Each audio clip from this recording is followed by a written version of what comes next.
Hello and welcome to Signet Resources podcast. I'm Jane Pettit and I do a lot of the training for people looking for work for Signet. And today I want to talk to you about a topic that I'm really passionate about, based actually on personal experience more than anything else, but all about how you can create a positive mindset when you're looking for a new role. Because I think uh, when we're in recession, obviously that we're in now, and obviously when it's been such an unexpected and very strange 6 months, it can be more sort of challenging mentally to remain positive when you're out of work and to know what the future holds, and to know how to plan for that. So, hence this short podcast, really, just to try and give you a little bit, hopefully, of some tips and techniques to kind of pull that positive mindset back and get you somewhere slightly more comfortable. So, why am I an expert to talk about this? Because long and short is I am a recruiter by trade, and I'm also a recruiter that suffers with anxiety. So I have spent far too much time huddled in the corner, panicking about what the future holds. In fact, if you turn on my home screen on my phone, I have a little quote on there that says, "No amount of worry can change the future." Since I spend a lot of time looking at my phone, I spend a lot of time reminding myself that actually anxiety doesn't get us anywhere. Um, so I think I'm at a point now where I've come to terms with the fact that I will always be slightly anxious, but I do know a lot of techniques to kind of manage that and move forward. Um, so what we're going to look at in this podcast, and hopefully what I'm going to talk to you, is just to give you some help, really, and also to let you know that as recruiters, we're very aware of the situation at the moment. I can only imagine how easy it is to get dragged into a fountain of misery when looking for work at this time. The media is utterly hell bent on dragging us into recession, forecasting only the negative rather than the uplifting news. I shared a profile on my LinkedIn this week, which spoke about Amazon creating 7,000 new jobs. That's not in the headlines. If you want to look for the negative, it is literally in the news. You have to sort of look a little bit harder for the positive. Now, if you're listening to this and you've been working since 2008, I want to reassure you that you've already survived one recession. And the best predictor of future behaviour is to look to the past, so you will survive this one. And let me give you some facts. In the second quarter, the UK GDP fell 20.4%. That was the worst quarterly fall since records began in 1948. We know this. Recovery began in the final month of quarter two, with the June estimate showing 8.7% monthly growth. Retail sales volumes, excluding Fields, were above pre-COVID-19 levels in July. And we're looking ideally at a lopsided V-shaped recovery with a strong bounce back anticipated for Q3 2020. We are in recession, but we're also in recovery. I think that's really important to understand that, is that the hard bit is in theory over. And now it's all about adapting to the change. And we're in a new working world, one where suddenly being a parent is suddenly more understood. I don't know if you can hear the silence in my house, but I'm on day three of not having my children around me when I work. Um, the ironing board is ambitiously set up in front of me because I'm hoping over lunch I might get an hour's worth of ironing done in the peace and quiet. But my point here is it's different.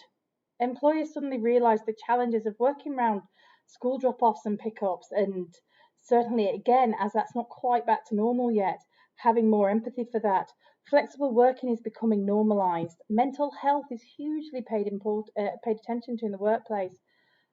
Home working, apologies, home working is natural, and office working is becoming the exception for those who need it to be that way. So it's a world that we can embrace and move forward. But if you're not currently working, then obviously that's not very helpful. So what I want to do is look at sort of how we can move forward and how we can give you some hints and tips on how to create that positive mindset when looking for a job in a post-pandemic world. And again, I'm really going to stress post-pandemic. I heard I was having my nails done on Friday, and I heard a lady say, "Oh, we're in the middle of a pandemic." And I thought, no, we're not actually.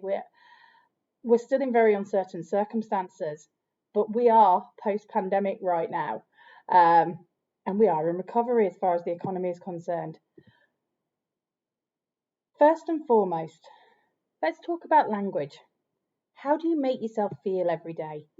Do you wake up focused and ready to get on the hunt? Or do you wake up filled with dread and terror of another day of writing applications? Positive mindset is so important, and that needs to be backed up with a routine. Don't just plan on hitting the job sites all day. As a recruiter, I can tell you that is mind-numbing. Have a focus. If you're currently out of work, you now have a new job. You are a recruiter, and your product is yourself. So make yourself a day job with the key objective is getting you a new role. Also, when you're looking at applications, don't fall into the trap of thinking the job you've seen is the one that is perfect for you. Please remember that we call them adverts for a reason. Adverts are designed to make you want to apply. Not all the information is given on an advert. So you do need to choose what you apply for carefully, but also don't put your eggs all in one basket. So let's look at this goal, this new working life that you have, where you are the product and your goal is to find yourself a new role. If this is your new day job, first of all, you need to choose your working week. Are you going to work 3 days, 4 days, 5 days a week? I would never advocate 6 or 7. What days are you not working? And then plan your job hunt around that. If all you are doing is getting up at 6, looking for jobs and keeping going till 7, 8 at night and then starting the same process again tomorrow, your mental health is going to suffer. Your productivity rates are going to drop. You will not be as effective. Whereas actually, if you have fun things planned in around the job hunt, this is probably the only time you're going to encounter a long period of unemployment or a short period of unemployment. So make sure that you maximize that time as well. So work Monday, Tuesday, Wednesday, have Thursday, Friday off, or Monday, Wednesday, Thursday, Friday, have Tuesday off, and do something good on that day. See your family, go for a walk in the hills, go for lunch, have lunch. It doesn't have to cost a fortune. Just think about what it is you can do to make yourself focused in the time you're looking for work, but then happy in the time that you're not. You can't employ a positive outlook without having a focus. So likewise, you need to understand when you're looking for work and how you're going to do that. So I'm going to use an analogy of house cleaning, which is interesting because my mum will tell you that my house is very rarely clean. I was recently poorly, so lots of violins. I went on holiday to Cornwall for 2 weeks in August. It was fantastic. I highly recommend it. And then I came back. I drove the very long 6-hour drive back from Cornwall to where I'm based in Yorkshire. And as I was coming back, my ear, which had been throbbing for the last week of the holiday, suddenly decided to make its presence very known, and I was stricken to my deathbed with a really, really poorly ear. I actually, interesting enough, actually had a little bit of seaweed caught in it, which was causing all the infection. It also meant that I came back and climbed into my deathbed on Saturday night. I have 2 teenage children and a 10-year-old. They are not very good at unpacking. The house was a tip. If I told them to put everything in my bedroom, so as I lay on my deathbed, in front of me I could see a paddleboard, I could see bodyboards, I could see wetsuits that were slowly growing mold, 4 bags of clothes, washing, drying. I still have the ironing actually 5 weeks on. The house was horrific. My thought process was basically, it will never be tidy again.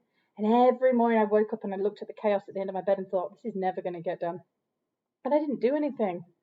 Even when I started to feel better, I was still overwhelmed by the task in front of me. And then on the day that actually I woke up and I felt 100% better when I got the right antibiotics, I then looked at it and went, right, this needs doing. Rome wasn't built in a day. And also, I'm not going to give up the first day that I felt human, which was a weekend, to just clean the house. That's a waste. What I'm going to do is I'm going to apply focus. I'm going to go room by room. I'm going to stop at 2 o'clock. And at 2 o'clock, I'm going to take the kids out and we're going to go for a walk. Over 3 days, the house got better. It's now back to its normal chaotic self. It will never really be properly tidy, but it's at a standard that I'm happy with. So this is the same for job hunting. If you are, as I said, if you're just doing 12-hour days looking for work, that's not a plan. that's what we would call, panic recruiting. You've been far more effective saying, I'm going to do this from 9 till 4, and actually I'm going to break my day down. So I'm going to look at the job adverts between 11. I'm going to chase up recruiters that I'm working with between 11 and 12. I'm then going to do some networking on LinkedIn and connect with old colleagues, etc. And then I'm going to identify some companies that I want to work for and make sure that I'm following them on social media and that I've signed up for email alerts. And then finally, I might finish off the day with some work on my CV to make sure it's exactly as I want it to be. So do you have a plan? And if you do have a plan, do you have a plan B? I would say plan B is always important. So firstly, do you understand your own financial needs? What do you need to earn to be secure? And do you have a sound understanding of your marketplace? So where does it sit in terms of economic recovery? Are you looking in a sector where there are few jobs? And if so, do you understand your transferable skills? Can you consider other options? Can you consider short-term work to meet your financial needs? I've had pilots deliver my food shops recently, doing what they need to do. Can you offer freelance solutions? In short, do you have a deep understanding of yourself and what your options are? And if you don't, get one. So to go back to my own anxiety, I always have a backup plan. It's one I don't envision that I'll ever use, but very many years ago, I used to work in care. I put myself through university working with kids with autism and working with elderly people. And in my head, I always think that's a sector that's always short of people. And if the world combusts, that's a role I can look to go back to if I get qualified in. It's my plan B. It works for my anxious mind. My plan A is to continue at what I do, to be successful, to learn and evolve through my role, and to continue finding recruitment solutions and offering training advice. Anyway, so I would argue focus on the step in front of you. Don't focus on the whole staircase. That's very hard to do. So in your daily plan, making sure that you break your day into bite-sized chunks. So make sure your CV is on relevant sites and it's searchable. Make sure your LinkedIn profile is absolutely outstanding. And network. Talking to people is key.